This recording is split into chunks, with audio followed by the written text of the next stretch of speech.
My brother, in this video, we're going to talk about why nobody respects you and what you can do to turn that around. And the brutal truth of this is that respect is something that you command.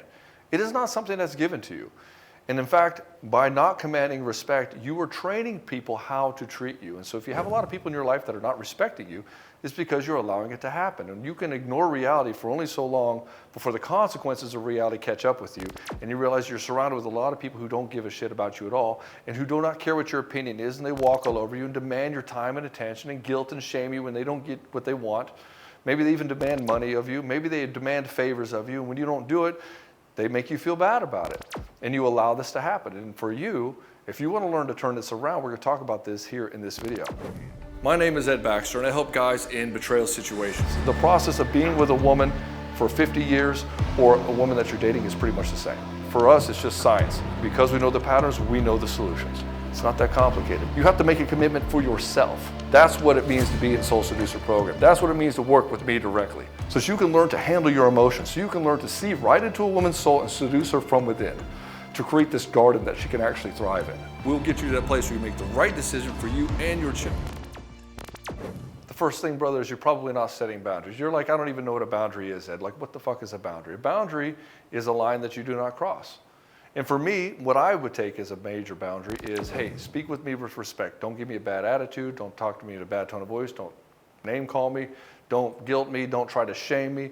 Don't even come at me in a way where you think that you know something about me that I should do more than I know of myself. And so if a person comes to me and they cross one of my boundaries, I don't just ask them politely. I may give them one pass, but they're only going to get one pass because they might be having a bad day. But what I have realized is that if I allow this to continue, it's going to get worse. See, enforcement of boundaries has to be rock solid. It has to be tight. You cannot allow even one little bit of an infraction, because what ends up happening is what you tolerate, you encourage, and what you allow grows. And so in this game of boundaries, you have to hold firm. And having a boundary isn't just saying politely, hey, please don't do that, although that is the first step. When a boundary is not held, you have to start to escalate it. And you have to escalate it to the point where the consequence now comes into effect. If you are not willing to have a consequence with your boundary, you have no boundary at all. And so most people are afraid to have any kind of boundaries because they don't want to come off as the bad guy. They don't want to come off as the jerk. Most guys who are dealing with just being very nice their whole lives are afraid that people are not going to like them. I was this way myself. For 35 years, I was the impeccable, nice person. People would walk all over me. My ex-wife cheated on me. Probably both of my girlfriends prior to that probably did too. And the thing is, I let people do this to me. Why? Because I didn't want people to not like me.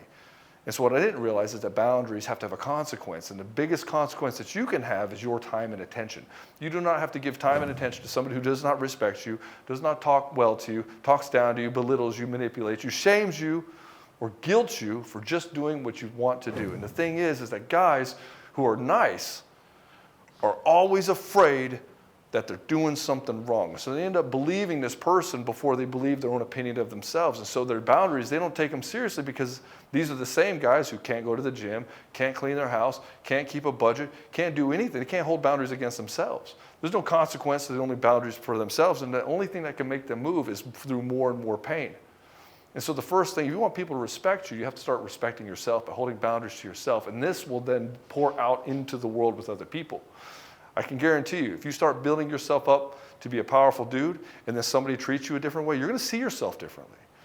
If you start going to the gym and you start putting on muscle, you're going to see yourself differently. If you start making more money, you start commanding other people at work, maybe you become a boss, maybe you start a business, you start feeling some confidence within yourself, you're going to see yourself differently. And the more you see yourself differently, the less you're going to tolerate from other people. So the first thing is you're going to say, hey, please don't do that. Then if they don't, maybe you escalate with a tone of voice. And then after that, you enforce a boundary. Like, yeah, I'm not going to put up with that. If you talk to me like that, you're not going to hear from me ever again. You have to do it. And at first, it's going to freak you out. You're like, I'm such an asshole. Cool thing is you can always come back and apologize. And you should. If you really went overboard, you're going to want to apologize. But most guys, they don't go overboard. They just say the normal thing. They don't come back and apologize anyway, and they ruin the entire enforcement of the boundary. You see, the second problem is you want validation more than you want respect. And the thing is that nobody can validate you outside of yourself. And really, the validation you're looking from other people is you're just asking them, hey, I'm a good dude, right? Just show me that so I can believe that myself. And they're like, no, you're not. Like, I knew it. They showed me that I was a bad person. I knew that about myself. And now he just made it real for me. And you're trying to avoid that conversation. And so you have to be the one to validate yourself. And when you don't validate yourself, you're going to look for everybody else to show this to you. And so you can't really have respect because you want everybody else to approve of you. So you're willing to just give up everything about yourself just for a little bit of approval. And so people will see this as weak. They'll see you as easily manipulable. And when you're seeking validation instead of respect, you're always apologizing for everything. I can't tell you the number of times I've seen a guy, we'll be walking, we'll just be going, he's like, sorry. Like, what are you apologizing for? He's like, well, I walked in front of you a little bit. It's like, yeah, but you don't have to apologize. Just do what you're going to do. And they're always worried that they're going to make some mistake and that they have to somehow rectify it. And so for you, over-explaining yourself, always apologizing, trying to seek this approval from everybody around you is just driving you crazy. You're just in your head all the time. When you walk through public, you're not thinking about what's going on in your life. You're thinking about what all these people are thinking of you. You're so worried about the way you dress, the way you're coming across, the way your hair is, whatever it happens to be. And this entire game is this game of ranking between yourself and everybody else. Like, what's the hierarchy? Am I up here or am I way down here below everybody else? And so you don't see people as just people in this world all having a human experience. It's always this hierarchy ranked with you. And what ends up happening is you're actually judging all these people because you judge yourself. And that judgment happens to yourself, which then leaks out onto other people. And then you live in this world of this confined box that you put yourself in. And this place is horrible to be in. It's fully riddled with anxiety because you don't have any control over the way that other people think of you. And so because you don't have any control over the way that other people think of you, you live in this world of no control. And because you have no control, your anxiety is through the roof. The thing is you could have the best mindset in the world, but the way you carry yourself tells people a lot about you. And the thing is that you'll notice that people who do not respect themselves, who are always looking for approval, they'll have this victim type of a posture where their head is forward, their tail's bones tucked in, they're walking like a dog that's about to be hit. And this is quite literally victim posture. And so you just changing your posture by opening up your chest, walking straight, and just opening yourself up, being receptive to the world makes a huge difference. And you might be saying, well, I don't feel that way. Well, you'll notice that if you move your posture, if you change your posture, you heighten yourself and open up, it's going to create more anxiety. You're like, well, I don't want more anxiety. I want to feel more open and free. Yeah, you got to get accustomed to this new posture. And so even if you feel this way, even if you feel confident in everything, if your posture's holding you in such a manner, you're still going to get treated this way by people. If you can hold yourself and your posture up, people are like, okay, this guy commands some sort of power. This guy commands some sort of respect. At least he's doing this for himself. And the biggest problem why nobody would respect you is you let people get away with disrespect.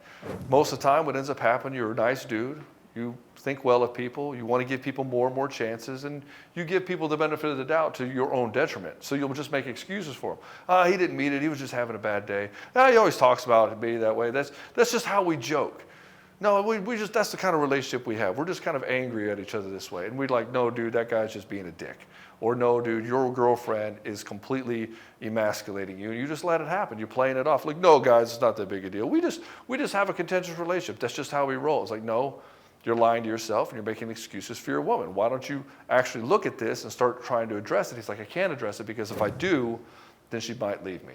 If I do, it'll cause more conflict. And I'm trying to avoid conflict because if I have conflict, this means that she doesn't love me and that she'll eventually leave me. I'll scare her away because then she'll see the true me and I don't want her to see that. So I'm going to pretend to be this little guy in this little box, be everything that she wants me to be, and hopefully she'll never see it and I'll just be whatever she wants so she'll never leave me. Maybe, hopefully, she'll give me the love, attention, respect, and desire that I deserve. And really, I don't know if I deserve it, but I'm hoping that I'll get it from her, so I'll just keep putting up with this. And by being in this place where you're just afraid to walk away because you have to have somebody in your life at the expense of yourself is what's killing you. See, you have to get to this place where respect is so intolerable that you'd rather be single for the rest of your life. And in fact, until you get to that place, you will never actually have true power. Because you have to get to this place where you realize, you know what, I can be what everybody else wants in the world, and I can still lose. So what's the point? It's better to just be unapologetically who I am, then at least I'm still true to myself. At least then I can still live in an honest way. At least then I can still have my power in some way, in some form, and I don't have to live at the behest of somebody else, which is always changing. So if you're dealing with this kind of thing where you're having this disrespect in your life, your woman is walking all over you, emasculating you don't know how to turn it around. You're having this conflict. You're always getting guilted, manipulated, shamed, told that you're less than, undermined with the children, where she doesn't listen to you and she doesn't do anything to hold accountability. This is a huge problem, and you've created this. You've created this situation because you can't stand up for yourself. And in fact, this is the number one thing we do in Soul Seducers. In fact, you become so powerful, so awesome, that she would regret losing you. And that's the whole point, right? You want her to feel the pain of losing you. You want her to regret leaving you. And you want her to come back and say, look, I made a mistake. You're the best guy for me. I'm so sorry. I went out. I'm so sorry. I told you I didn't love you. Just please take me back. And for a certain number of you, you want to tell her to go fuck off when she does this. Yeah, you do. Let's not beat around the bush. For a certain number of you, you want her to come crawling back just so you can tell her to go fuck herself. And while that's great and all, you should get into your power to where you can get into that place. Why? Because you can. And for the rest of you, you want to get her back in an honest way. You want to get her back and say, yeah, I want her back because I love her to death and I want her to be in my life. I want to have this amazing relationship. Either way, you have to get to this place where you are willing to walk away. If you are not willing to walk away, you'll never get to the place where you can actually stand in your power.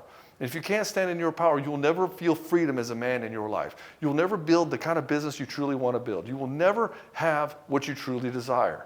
You will never have a woman who actually loves you, is devoted to you, and just wants to serve you and please you and just be in your life and be super grateful to have you. And if you want to learn how to do that, Soul Seducer is for you. It's in the description below. We do this every day with guys. It's not that difficult. But it's going to require you to take a move. And it's going to require you to take responsibility for what you've created. And if you're dealing with this kind of disrespect in your life, you're fucking sick and tired of it, I know there's some anger in there. A lot of you are like, I don't even feel angry. What good does anger do? Yeah, I know you're feeling that now.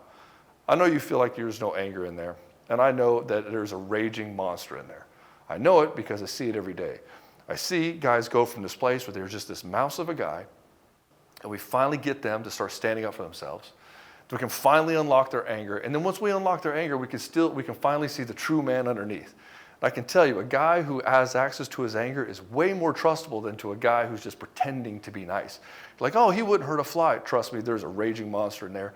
He's got decades of suppressed anger that's going to come blowing up in somebody's face. We don't want that kind of guy. We want the guy who can show his anger, who can admit himself properly. And not only that, crack the valve a little bit so people take him fucking seriously. And brother, if you're in this place where you're tired of being weak, if you're sick and tired of fucking being weak and you want to be strong for once in your life, you want to be strong in your relationship, you want to have your woman actually respect you and want you and desire you, this is the place for you. I know because I've done it myself. I've done it with thousands of men, and the process is the same. You get your power back, you calm the chaos in your relationship, you build yourself into a magnetic man, and you learn the art of seduction. It's not that complicated, but most men are unwilling to do it because they do not want to step in their power, and it's way easier just to be weak. It's way easier just to put your head down and pretend that you don't have problems. It's way easier to just let your kids follow in your footsteps doing the same dumb shit you're doing. It's way easier to do that. For a certain percentage of you guys, you don't want the easy path. For a certain percentage of you guys, you were savages at one point in your life, built businesses, you did big shit. And those are the type of guys that I work with. The guys who were once powerful in their life, and they know they have a taste of what that was. They've somehow lost it. They somehow lost the power in their life, and they want to move forward back into that savage man that they used to be. In fact, your wife is yearning for that savage man. You just don't know how to harness that guy properly to turn it into a seductive endeavor. And so if you want to learn how to do that, you want to become this fucking savage that can seduce and ravish his wife in the way that she's absolutely fucking craving for you to do, and you're tired of playing this game of chasing her tail, check out Soul Seducer. It's in the link in the description below. Brother, I cannot wait to see you. I would love to see you inside. We take these calls on a first come, first served basis. We don't have room for everybody, and we only work with these powerful dudes that were once powerful. We can't work with the guys who used to be weak and trying to teach them how to be strong. We can do it, but it's a lot more work. Anyways, if you want to work with us, you want to work with me directly, check out the link in the description below.